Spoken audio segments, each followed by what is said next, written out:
Welcome back to my channel guys. मेरा नाम हर्षदीप श्रीवास्तव है और मैं एक बैंकिंग एस्पिरेंट हूँ और साथ में मैं इंश्योरेंस की भी तैयारी करता हूँ। पिछले साल मैंने कई एग्ज़ाम्स दिए थे, तो आप मुझे जानते हैं, मेरे प्रीवियस वीडियोस को आप देख लीजिए। मैंने अभी रिसेंटली IBPS PO का एग्ज़ाम दिया, उसके पहले SBI PO का भी दिया। बट इस बार का IBPS PO का एग्ज़ाम मेरा काफ़ी ख़राब गया है, क्योंकि मेरा रीजनिंग ख़राब गया है। मैंने इंग्लिश में अच्छा अटैम्प्ट किया, मैथ्स में अच्छा अटैम्प्ट किया, रीजनिंग पे जाके मैं एक ही पज़ल के साथ 10 मिनट से ज़्यादा तक मैं उसमें लड़ता रहा। उसके बाद जो मेरा कॉन्फिडेंस गिरा, उसके बाद जो टाइम बचा था 5 मिनट के आसपास, उसमें मैं लड़ता रहा। मैं अभी आपको अपने अटैम्प्ट बताता हूँ। मेरे टोटल अटैम्प्ट जो हैं 64 हुए हैं, बट ये काफ़ी अजीब से अटैम्प्ट है। पता है क्यों? आप बोलेंगे कि 64 में मेरा हो जाएगा, लेकिन 64 थोड़ा अजीब सा हुआ है। और इंग्लिश में 27 हुआ है। पता नहीं फर्स्ट शिफ्ट 22 अगस्त कैसे इंग्लिश 27 हो गया, आई डोंट नो। मतलब रॉन्ग होने वाला है, मुझे क्लोज टेस्ट में पहले से ही शक है और कुछ और रॉन्ग हो गया। ज़्यादा रॉन्ग हो गया तो मैं शायद फेल हो जाऊँगा। मैथ में 24 अटैम्प्ट है, लेकिन हम लोग को ये पता है कि हम हर 7 क्वेश्चन करेक्ट करने पे सिर्फ 6 मार्क्स मिलता है। मतलब हमें जो भी मार्क्स मिलेगा उसको 6/7 करना पड़ेगा, मल्टीप्लाई करना पड़ेगा, तो हमें मार्क्स आ जाएगा। यानी कि आपको एक अप्रॉक्सीमेट वैल्यू दे देता हूँ। मतलब अगर 21 अटैम्प्ट कोई करता है तो 18 मार्क्स मिलने वाला है। और मैंने किया 24 अटैम्प्ट, तो 24 अटैम्प्ट जो मैंने किया है, तो उससे आपसे 20.5 अप्रॉक्सीमेटली पकड़ लीजिए, या फिर 6 या फिर 7, उसी के आसपास आपको मार्क्स मिलने वाला है, वो भी 100% एक्यूरेसी पे।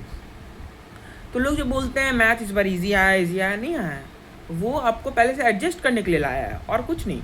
वो आपको उस मार्क्स पे एडजस्ट करने के लिए उस हिसाब से ईजी लाया है, यानी कि नॉर्मल है। अगर इंग्लिश थोड़ा टफ आया है तो रीजनिंग उस हिसाब से ईजी आया है। तो बैलेंस्ड पेपर आया, 100% बैलेंस पेपर। मैं पिछले साल भी दिया था, और पिछले साल जो मेरा मार्क्स था वो 62.5 था। मेरा इस बार अटेम्प्ट 64 है, पिछले साल मेरा 62.5 था। इस बार मार्क्स बढ़ना चाहिए था, 70+ जा सकता था, 65 भी जा सकता था, एटलीस्ट 60+ तो रहता ही। लेकिन मेरा रीजनिंग ख़राब गया। अब मैं अपने रीजनिंग का मार्क बताता हूँ। रीजनिंग में मुझे मिला है, मैंने किया अटेम्प्ट सिर्फ 13। ऊपर से वो मैंने लास्ट मिनट में किया है, 1 मिनट बचा था और मैं भूल गया था 1 मिनट में मुझे 1 मार्क्स का कोई क्वेश्चन कर देना चाहिए था, तो 14 हो जाता और थोड़ा सिक्योरिटी के साथ मैं जी सकता था। अभी तो मैं मतलब लाइक रोने का भी मन करता है, लेकिन क्या कर सकते हैं। ये सोच के कर रहे हैं कि ऑफ कोर्स हो जाएगा करके हम लोग मेंस करेंगे। SBI PO भी बहुत अच्छा नहीं गया था, कट ऑफ से तो ऊपर ही करके आया हूँ, 71 करके आया था। लेकिन देखते हैं उसमें भी क्या होता है। दोनों को मिला के मैं एक ही मेंस का तैयारी करता हूँ। अभी तो फिलहाल SBI PO का मेंस का मैं एग्ज़ाम्स दूंगा, लेकिन उसके बाद देखा जाएगा। मेरा एक्सपेक्टेड मार्क्स है 52-53, वो मेरा है जब मैं पास हो जा रहा हूँ। तो 52-53 से ऊपर जाएगा नहीं कट ऑफ मेरे हिसाब से। मेरा एक्सपेक्टेड जो स्कोर है, मुझे लग रहा है कि 49-50 होगा, और मुझे 49-50 अगर मेरा आ गया तो मैं बच गया। दूसरा दिक्कत, मैं अगर 13 अटैम्प्ट सिर्फ किया हूँ, उसमें अगर 2-3 रॉन्ग हो जाता है, हर एक रॉन्ग पे 0.25 मार्क्स कटता था। लेकिन अभी रीजनिंग में हर एक करेक्ट अटैम्प्ट पे मतलब एक्स्ट्रा मार्क्स है, तो हर एक रॉन्ग पे थोड़ा एक्स्ट्रा जाएगा।